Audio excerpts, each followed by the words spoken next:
You're listening to a DM podcast. Welcome to Over the Back Fence. I'm Di Edwards. I'm Nicola Dale, and we're buddies of nearly 4 decades. And yes, we actually do happen to share a back fence. We do. We love parties, people, inspirational stories, and honestly, making the most out of life. So join us as we open our hearts, share our stories, and hear from some of the most inspirational people in the world. And have a laugh along the way. Yeah. Enjoy.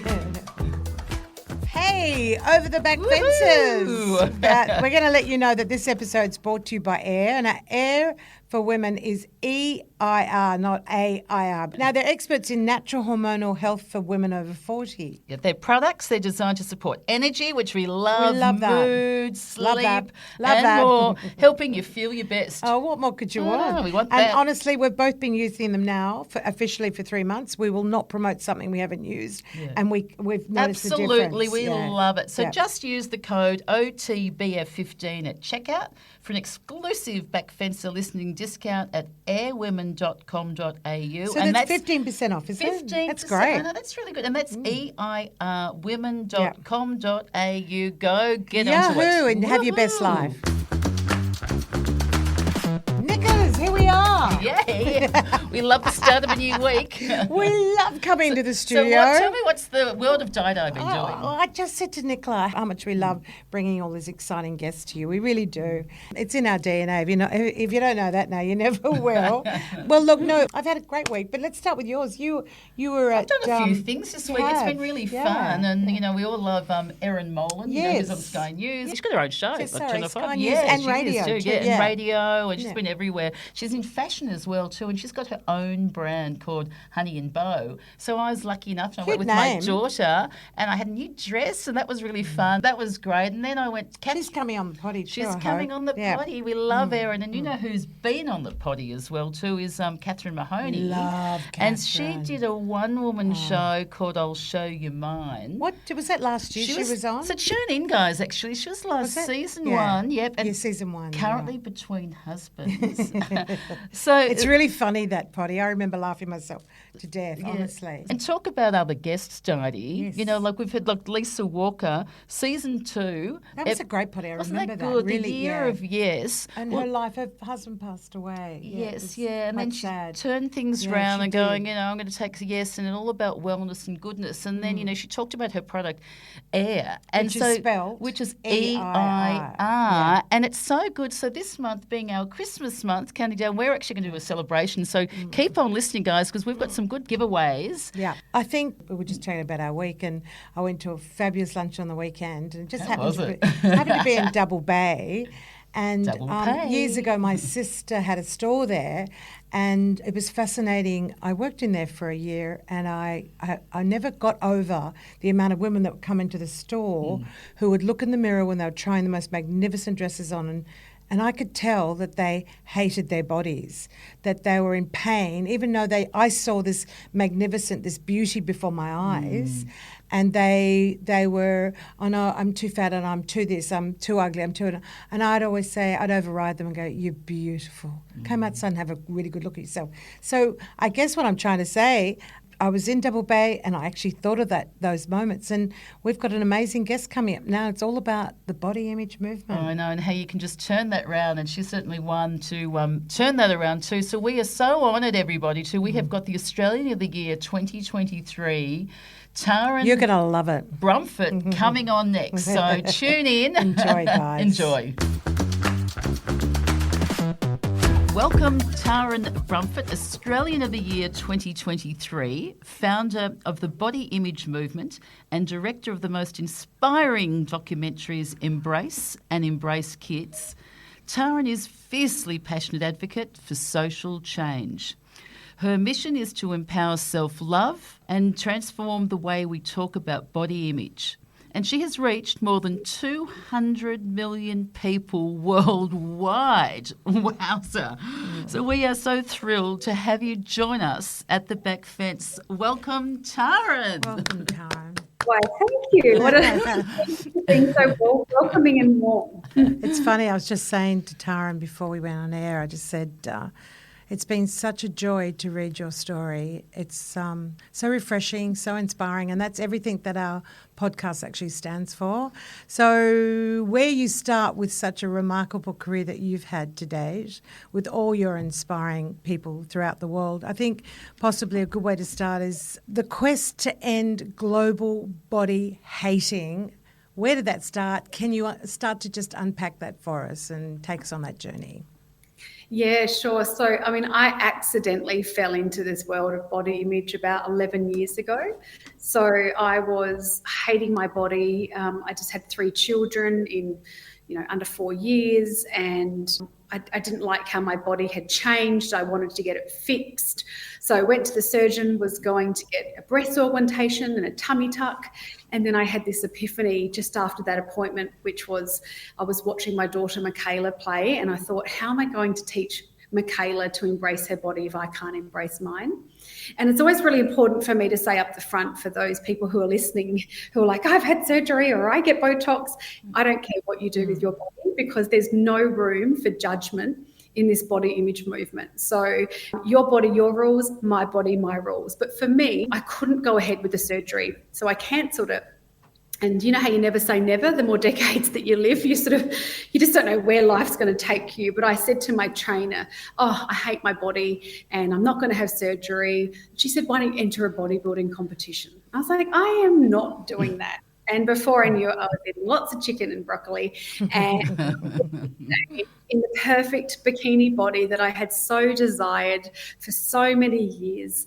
And I got up there and I was like, oh my gosh, I can't sustain this. The amount of time and obsession and calorie counting and all the times that I missed out on with friends, it just wasn't.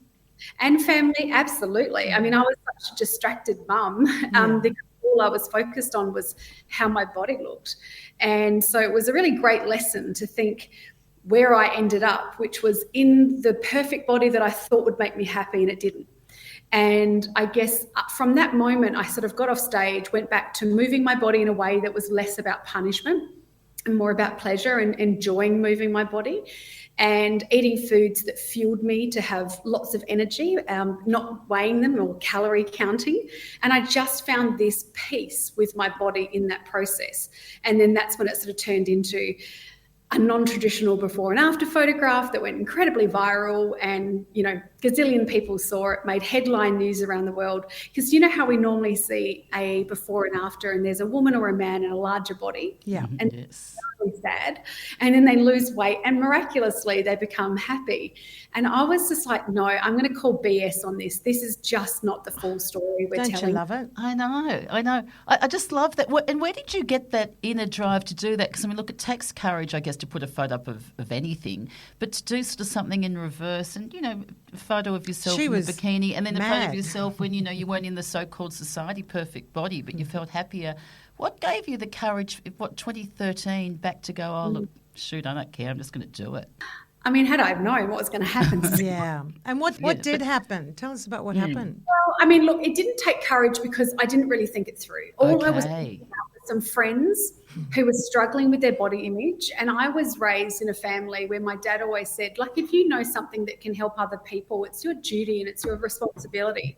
So I just thought, I'll just swap my photos and it will help those friends. I did not know it would go viral. I did not have it wasn't on my agenda to have a public profile and it honestly made headline news in most countries around the world. It was such a profoundly viral story, and how ridiculous that a woman learns to embrace her body and the whole world's talking about it. I love it. You even had a Russian film crew, is that correct, come to your door? How's that? Yes. And spend 3 days with me. And I just, it's the funniest thing because it's actually a memory I've got up here where I think, I just remember the producers trying to make my young children drink cups of tea and me read a book to them, and they were not those kids.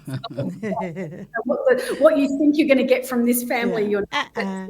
So take us back. How many people did you actually reach? Like tens and tens of millions. I mean, it just went crazy. Then did you feel like a bit of a sense of responsibility after that? Like all of a sudden then you become nearly overnight like the guru a bit of that. Was that hard for you? Yeah, I mean, what people didn't see was they saw all the media and doing the Today Show and doing all the things. And I was just, doing my best to swim through this world that I didn't know. Wow. But what people didn't see was the 7,000 emails and messages that I received from people all over the world sharing their most profoundly deep, dark secrets and sad stories about how they felt about their body. So that was what was weighing on me heavily, was the problem, and I wanted to be part of the solution, because at that stage I'd learned to embrace my body and I knew how it felt to hate my body because I'd spent most of my life in that world, and I just wanted to help other women in particular. And so that's when I sort of set about, deciding to make a film when I'd never made one, writing books when English was my worst subject and I'm a high school dropout. It's kind of on reflection of all the things that have happened over the last 11 years. It's been quite a ride, but I also think that I'm probably the best person for this job because I've never been distracted from the outcomes of helping people. Like, I'm here to be of service, and it's not about me and all the ritz and the glamour and the things that have happened along the way. It's never taken me off course. It's about people. I also think what drove you was the specifics in some of those 7,000 emails that were written to you. Can you give us an example for our listeners of how deep, how incredibly personal some of these emails to you were? Yeah, I mean, I'll never forget one. There was one woman in her 20s, and she wrote to me and said, I'm in a large body and people would describe me as a fat, lazy pig. And when I walk down the street, that's what people look at me and judge me for. I've got 2 children. What people don't know is that every single day I'm just trying to keep my head above water.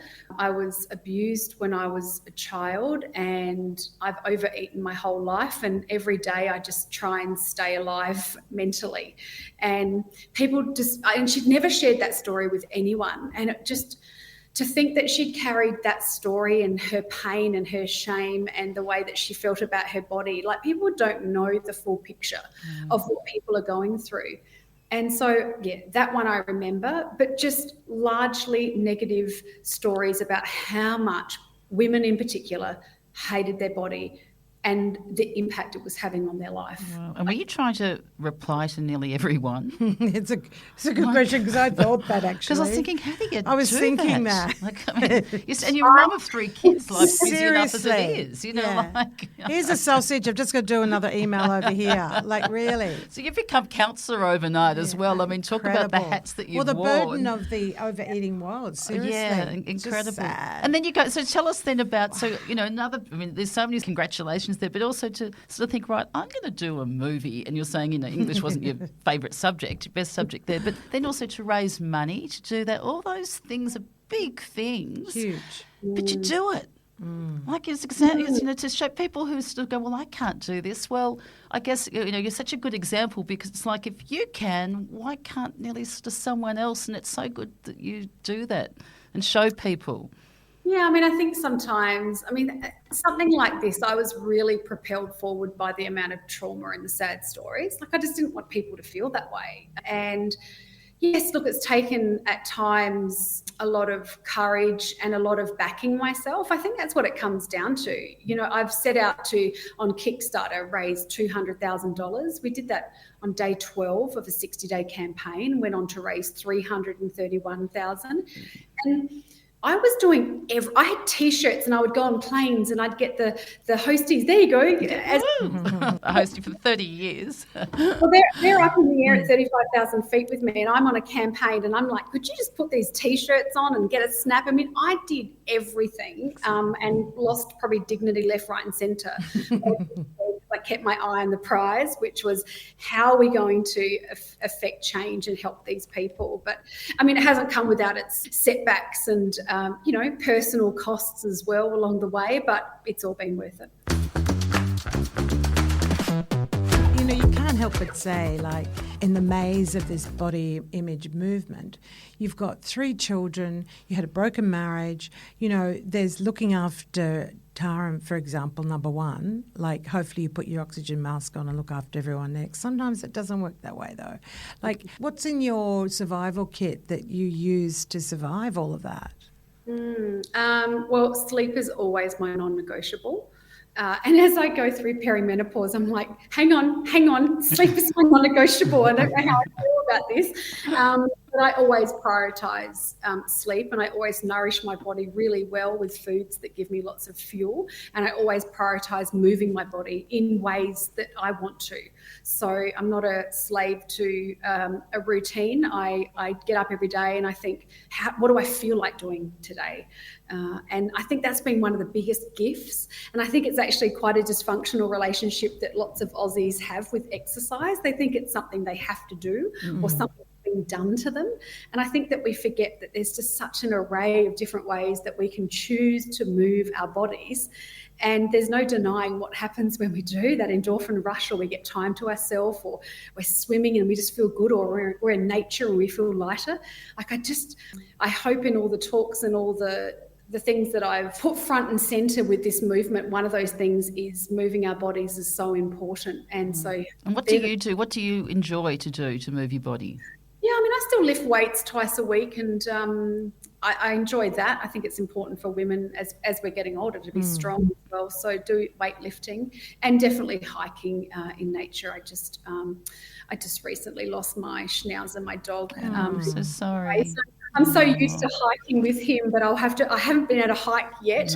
No. I think That's a big loss. It's a big loss. But, feel for look, you. it involves nature, walking, and then occasionally I go through a little phase of wanting to run. And I do that for a couple of months and then go, no, I don't think I like running anymore. But yeah, dancing in the kitchen, I do that all the time. See, I love that dancing. I knew that do a bit of that. we're the same person because we dance everywhere, don't we? I'm Wherever a we dancer. can. I don't care. I just do it. That's so Look, good. before we get into the docos, the Australian of the Year, I mean, there's so much to unpack. I just would like to sort of open up the can of worms of hate. I don't like the word hate, but it's hate, body hate. Can we talk about like what percentage of women, because you're in the know, would you say hate their bodies? So we're going to use that word, H-A-T-E. Yeah, no, it's really sad, isn't it? Well, we know that 91% of women want to change something about themselves. So if you just think about that, It's exhausting. So that's like nearly everybody, if you say 91%, isn't it? Exactly. And I think what we've got to remember in this conversation is that we weren't born into the world hating our bodies. It's something the world has taught us. So we just need to unlearn all of the things that we've been told, especially when it comes to feeling shame about our bodies, or our bodies shouldn't age, or our bodies should change over time, or we should get our bodies back after children, or whatever it might be. There's always something new to do if we buy into the messages. But I think the most powerful thing that we can all do, and your listeners, is just be on high alert for anyone who's wanting to make you feel bad about your body. In fact, no one should be talking about your body. If we could just reduce that appearance-based commentary, it would be really helpful for all of us, because and weight as well. You know, oh, you've lost weight. It's a classic conversation that many people have, but often when we lose weight through dieting, we put the weight back on. Yeah. But no one's ever saying, oh, you've put the weight back on. So true. It's like Kate Winslet, I saw her in a thing too, and someone was sort of, she's so good. And when someone sort of says, oh, you look good, and it used to be people would go, oh, do you think I've lost weight?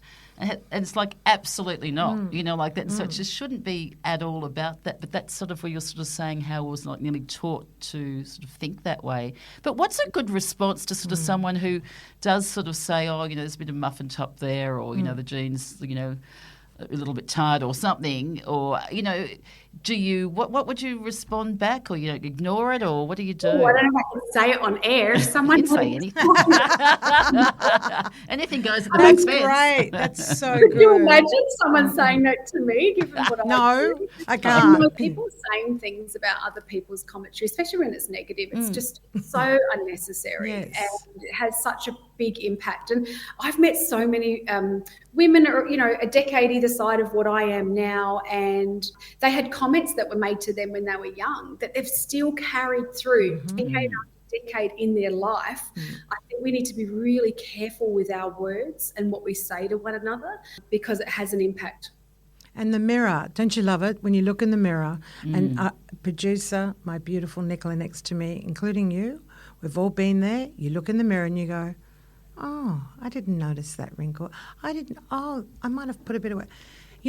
it's that you've got to unpack the narrative, the negative narrative, and up here. It starts here, I believe, because sometimes now I look in the mirror and go, I actually giggle because I've done a bit of work around it, and I just laugh and I go, wow, did that really come into play, what I saw in the mirror? And so it's reframing and changing the narrative, I believe, is a big factor. It is. I mean, that's probably the number one thing that I did for myself and that I teach other people is that reframe. Because we could obsess over those parts of our body that we don't like as much as others, but it doesn't really get us anywhere. It just makes us feel bad. And I think we're so good at offering compassion to others, but we forget to give it to ourselves. I joke when I say to audiences that I've got the world's friendliest arms because, when I'm waving goodbye to somebody, I'm waving, but then my arms are still waving. We can do that. We've got long sleeves on. And you know what? Listen to her because, if you're stressing about listen to what she just did. She just made us laugh about it. I know. How healthy. That's really healthy boundaries. Yeah. Yeah, I can see it. Ha, ha, ha. Yeah. Hey, and you're lucky, without being cliche, but we're lucky that you're an arm that functions and you can do all that. Literally, you sort of got, you've got to be grateful. I know it can sound a bit sort of cliche, but it just really is the truth and a really good reminder for us all.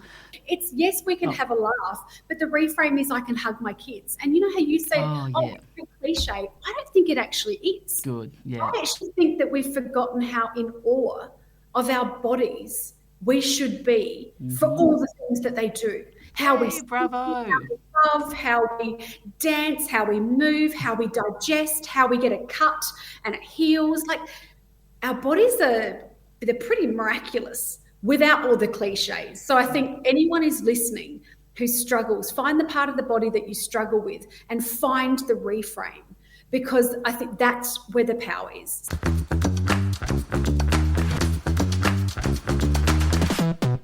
I threw my scales out a few years ago. You're saying good because I was like, they used to upset me, so I threw them out. And I ski a lot, and they always have to weigh me to click into the skis. And I go, no, I'm this weight because I don't want to see it because I'm happier without knowing. What do you feel about that, about scales, for example? Yeah, I mean, scales were just a nightmare for me, and they're a nightmare for many people because we stand on them and we're like, oh, are we good? Are we bad? What am I going to do today based on number? And in fact, it's really interesting that you mentioned that about skiing because I haven't weighed myself in years, and it's been so liberating to consider different metrics to my health that doesn't involve a number, because I've run marathons in my life at my heaviest and my healthiest. But if I looked only at the number, I would have gone, oh, shame. Absolutely. And it would have sidelined me from, I don't know, running another marathon or doing the things. But recently I was in New Zealand and I went parasailing and they had to weigh me, and it was the first time I've been weighed in years. But they put the number in red texture on my hand. Wow. And I looked at it, and the first thing I thought was, oh my gosh. And then my girlfriend had hers done, and I compared, and I was, of course, for what I do. I'm in this world all the time, and I reckon I could count the bad body image days I've had in 10 years on one hand. And that was just a moment of time. And I had to catch myself to remind myself to have no judgment over it, or give it no power. Don't ruminate on it. Yeah. No. Yeah. Just good, because sometimes it is if you go to visit a doctor and still it can happen that they'll go, you do your blood pressure, stand on the scales, and they do a write down now. But I haven't had scales for years and years and years. I just You'd don't float like it. off it. No, but I do it. I just know how I feel. I just know how I feel. Like my genes, whatever there, and it's not even just for anything. I just know how I feel, and I go, and I like to move, and I like to have good food, and I like to just make the most and feel invigorated. It's a personal thing, I guess. It's a girlfriend at lunch on Saturday was saying to me. I just said we were talking to someone who's very much involved at the body image movement. And she said to me, at school years ago, it stayed with me all this time, she's my age, and she said they used to weigh us and say out loud, Mary is this way. And they'd say it loud, then they'd write it down. And she's 66, this woman. She said, that's never left my mind. They used to do it at school. They'd weigh you and say it out really loud. Imagine carrying that all of those years. What a waste. Yeah, what a waste. It used to be with flying with Qantas too, like back in the 80s. before a trip, women, I don't think men were on the scales. Isn't that just shocking? You know, and that was sort of the stage, and if you got married, you couldn't fly. There's a whole lot of that was sort of like back in the day, but still it all contributes to a lot of things. Yeah. It's great to see how far we've come, and people like you, yeehaw. I'm sorry, all of that. Thank God there's someone like you angel on earth, who's stepped up to the mark, put your money where your mouth is. You've had the energy, you've spread the message around the world. We're not talking Australia. We are so proud of you. Yeah. I know this is a real left field one, but I wanted to bring this one up. Botticelli, who's one of my favourite painters, he painted The Birth of Venus, and I don't know if any of you remember it. There's this beautiful, curvy, gorgeous woman with long golden locks, and she was revered. She was painted as a goddess, right? My question is, where did we go wrong? That was beautiful, a curvy, sexy, gorgeous body. What happened? Why? Well, I mean, I covered this in the Embrace film, where I took a look back on history and beauty through the ages. Because you say that and it's like, oh, it's beautiful, and where did we go wrong? But what if you were in that era and you just happened to be naturally thin, and therefore you weren't revealing beauty? So throughout the decades, 1920s, what was beautiful back then was being up and down, no breasts, full waist. And then we went through the 50s, where it was all about curves and the Marilyn Monroe. Yes. Then we went through the 80s supermodel, and then it was broad shoulders and toned. And now we've kind of gone through this era of, the Kardashian, the big bums and right. Right. Wow. There's always a beauty ideal. If we look back on history, that it's stitched women up left, right, and centre. And now the big lips too, isn't it? Big lips, big bum, big lips. Go figure. Right, exactly. How random is that? How much has it sidelined us? How much all through the history of the world have women been told to look a particular way, and that is what is beauty? And we wonder what's wrong with the world. I think the more we can opt out of that thinking and kind of, I guess, show up for our smarts or humour or humility or all those really important things, and this notion of beauty being so narrow, we've got to start talking about it and not buying into it as well. We had Jules Robinson, who you probably know, on, and she's just great. When you said go figure, that's her brand. And she's proud of her size. Just recently had a second baby and speaks openly about it. And I think she's a great advocate of being strong and yourself and accepting yourself there. But it's a happier world. Yeah, in your movie too, there's so many great things that I like. But also I liked it too when, you did the Sydney Skinny. Because we all went into that as well. Good on you. But tell us about... You did it. We've done it, yes. I was overseas. Yeah, this one did it, but the others had over the back fence. I would have. Others who... We did it, and, we supported, like to support for cancer as well. But, yeah, we did it, and it was really great. And I love the feeling of swimming in the nude. It's gorgeous. How good is it? So Who knew? I usually do. Yeah, I know. I love Nighttime. I actually love getting together. And you know what? You don't care when you see all shapes and sizes. It's really funny. It means nothing, men and women. And you highlighted two women who'd lost their breasts. Do you want to say a little bit more about that? Yeah, I mean, the best thing about the Sydney... They were high-fiving, weren't they? They were, and they hugged, and it was really beautiful. So the Sydney Skinny is a nude ocean swim, and the purpose of it is just to get people stepping outside of their comfort zone and doing something fun, something that they wouldn't do. And, they raise lots of money too. So we're standing there on the beach, and I was talking to a woman who had a mastectomy, a single mastectomy, and she saw another woman. She yells out, the other woman had one boob too, and she's like, oh my gosh, there's another woman with one boob, just like me, is what she yelled. And it was so special. That made you very emotional. It did, because, I guess for me, that is the essence of human beauty, is connection and being seen by people and being understood. Like, I just think there's nothing more beautiful than that. And to capture it on film was like a director's dream come true.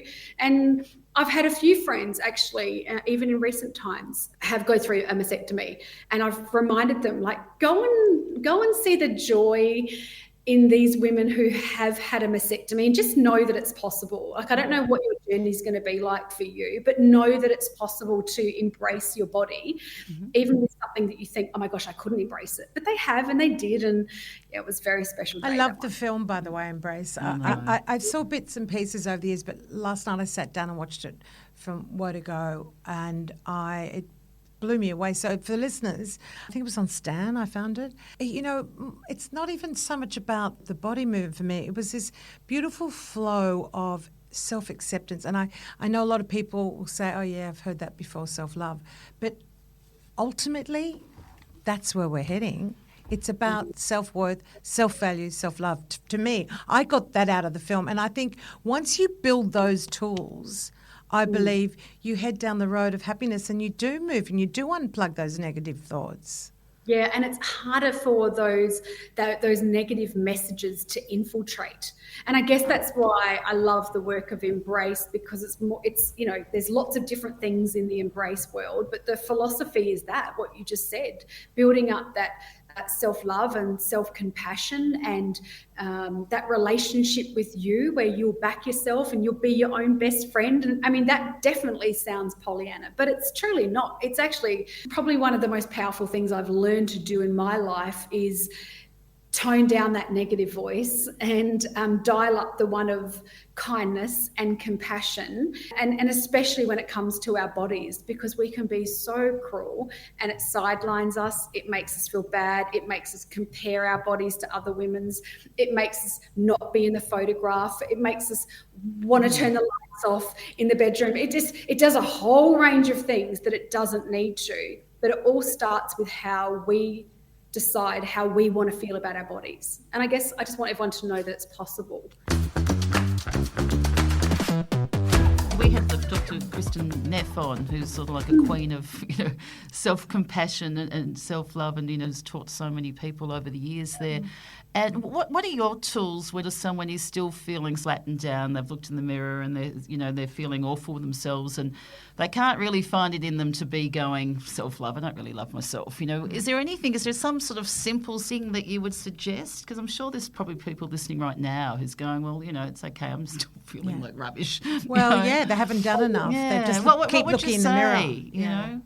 Yeah, I mean, I think what's really important is to remember that we don't have to love our bodies. No. You can like your bodies, and like body neutrality for the win. Because when I started doing this work, for me, I was like, I hated it and I learned to love it, and then I wanted everyone else to love it. And it was probably maybe 5-ish years ago, someone tapped me on the shoulder and said, there is just no way I could love my body, but I could just be okay with it. And I'm like, oh, that's cool. Beautiful. That's good. Wow, there's a spectrum of feelings and thoughts, and it doesn't have to be so black and white. But what I would do for the person that's struggling when they look in the mirror, or they're just struggling with the narrative, is put a little bit more focus on functionality over appearance. Yeah. And Celeste Barber does such a great job. We love her. God. I don't we just, isn't it just the best? She's just the best, yeah. Nothing Photoshop there. No, that's right. She's so cool. And she does such a great job in describing, you know, appearance. Sure, do your hair and choose clothes, and if you want to put on makeup, if you don't, like, do all those things. But as long as we lead on how we feel in our bodies, and I think that's kind of where we've gone wrong as a society, and how we can claw it back quite quickly is if we just get the balance right of how we look and how we feel. I think at all costs, we've gone, I need to focus on how I look. I need to do all these things at all costs. And then we've gone, oh, I don't feel so good. I mean, I did it myself way back when. And I think if we could just get a little bit more balance and go, I'm going to focus a little bit more on how I feel. And if that means some days I wear makeup, some days I don't, and just taking the foot off the pedal when it comes to appearance is really important. Appearance is something that's important maybe to me, but not as important as how I feel. It's just a balance. And I think conceptually, if people can challenge that in their own lives, in all the decisions that they make, I think that's where the area of growth is the simplest. So it might mean I'm at the beach and I've not shaved my legs and I don't care because I'm still going for the swim because I'm focusing more on how I feel than how I look. Like, it's great example. That's a really good one. It's taking that, as you ask, it's a great question, because it's like learning how to take the weight slowly off the shoulders. And as you said, what a waste. Yeah. I love that line. What a waste. Holding all that. The simple weighing things. you down. And then when it comes up to sort of like you're nominated and, you've won so many awards beforehand, but then nominated for Australian of the Year. Woo! And then when your name is called out, Taryn Brumfitt, oh, wow, how did it feel? Oh my gosh, it was really funny because I just remember thinking, oh my gosh, he got my name right. Yes. Then, got up there and it's still a surreal moment, I think. If I don't often reflect on that moment, because it's always eyes to the front and all the things that we're doing. But it was very surreal, and it was scary and terrifying and exciting all rolled into one. Massive. And what about, I did laugh, was I reading about you with the press club in Canberra? Just share with let me tell you, it hasn't been an easy journey. It's been a very, trials and tribulations. This is one of them. Just share that fabulous story about going in front of all the key journalists in this country. I've never been more terrified of. I love keynote speaking. Get me on a stage. I still get nervous, but that's because I care. But I love it. I love it out there, and I love the time that I have with audiences. The press club was just something a little different. It's very formal. You're behind a lectern, and it's not my general style, which is kind of to be relaxed and let it flow.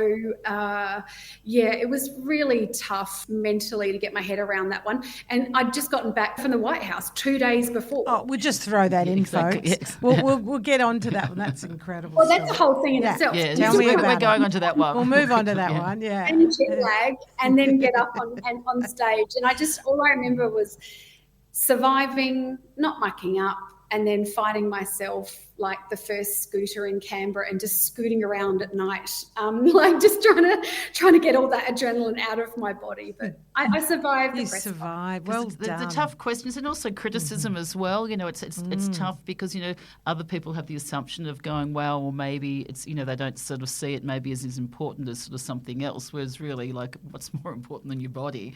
But that would be a tough thing as well. So how did you go with the massive amount of backlash as well? Yeah, the day one of being Australian of the Year, I remember being in a hotel room in Sydney, and I joked to my husband, I'm like, oh my gosh, I think I want to give this back, because I read the comments, of course, and you should never read the comments. They say that. I know this. Everyone does. But it was just, I don't know what happened. Maybe because it was just different. It was Australian of the Year. It was different media. I'm okay if someone wants to say you're unhealthy or you're this or you're a fat pig. I've had it all. I've had it all. Yeah. But when someone, it felt like an integrity attack. And that's very different for me because, having integrity and morals and values and doing the right thing is really important. So, and then there was lots of people who were like, she doesn't deserve it.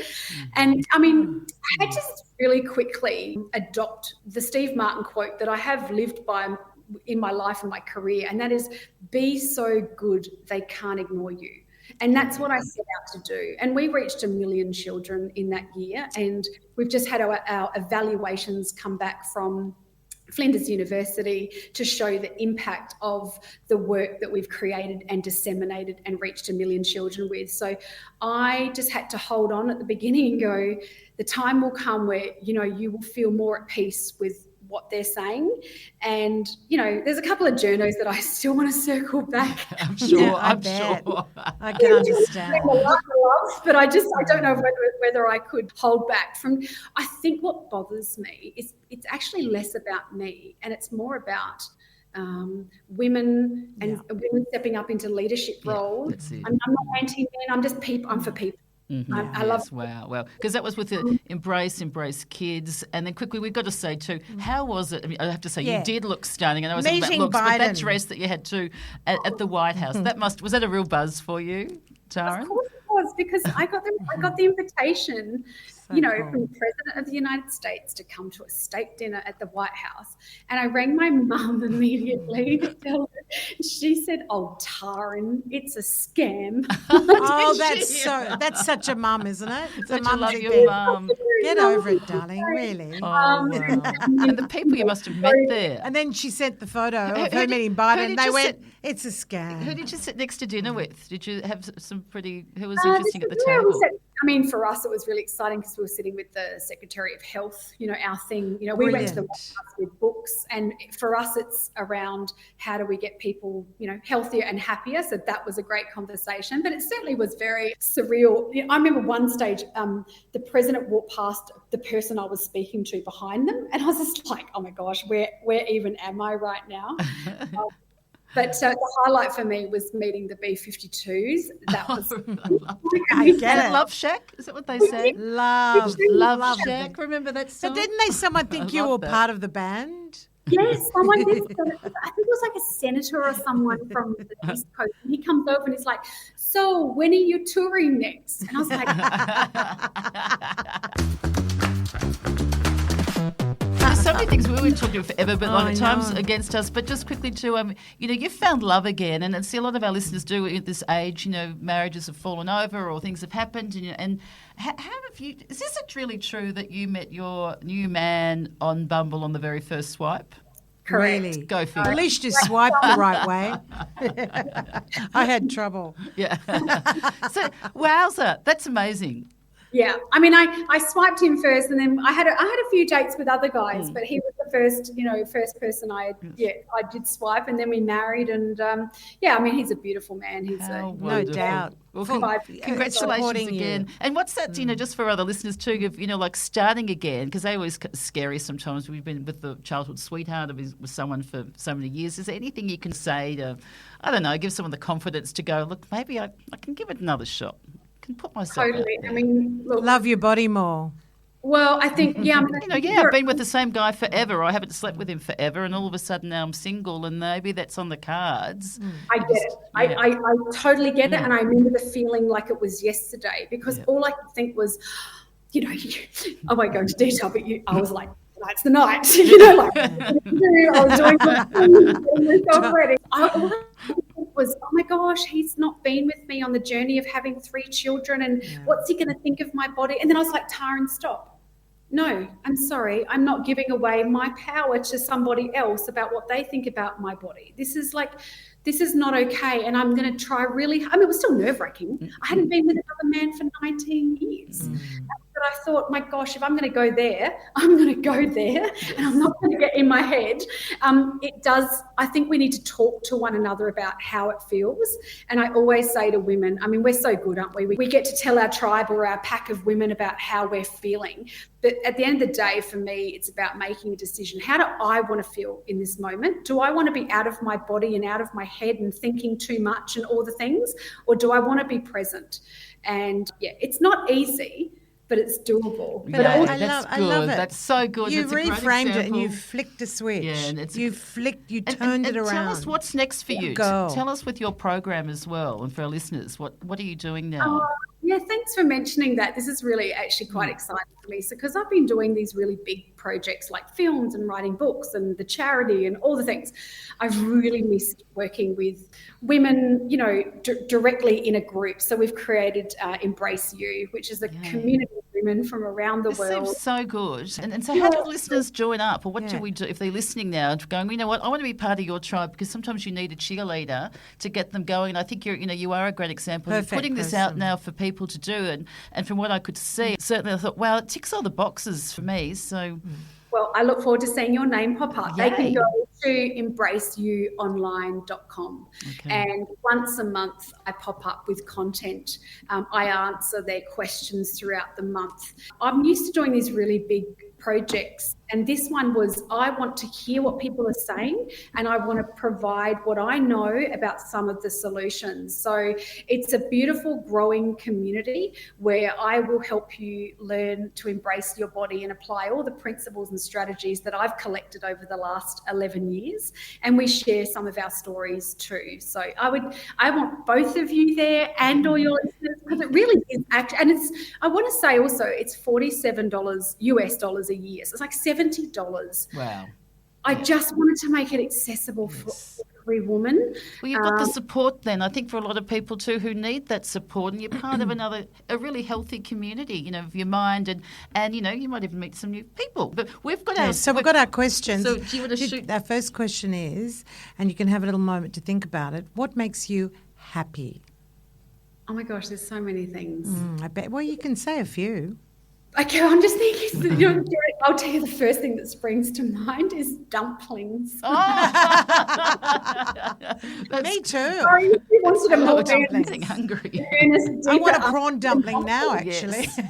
Yum. With chili. Let's go out afterwards for them. No, I'll tell you what I really love. I love eating dumplings with my kids because it's something that we've done since they were toddlers, and now that they're teenagers and we still do. I just did it with one of them last week, and we had the best conversation, and it feels like a bit of a ritual. So I think that makes me really happy. Beautiful. That's wonderful. Now, if you could share a back fence with anybody on planet Earth, Taryn, who would it be and why?